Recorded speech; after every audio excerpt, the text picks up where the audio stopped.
नुआ संसार तोते अभिनंदन तो चल बाटरे झर फूल चंदन तो चल बाटरे झर फूल चंदन समयर चक्का भौरी घुरे घुरे फूले कांदनालो चढ़ीबु तू फूल सवारी धीरे धीरे फूले कांदनालो बाहादर सुख परा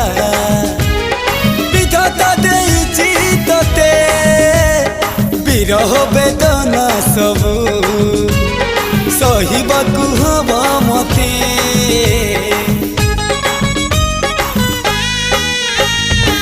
सिंथी तो रहेला सिंदूरी धारे धारे फूले कांदनालो चढ़ीबु तू फूल सवारी धीरे धीरे फूले कांदनालो।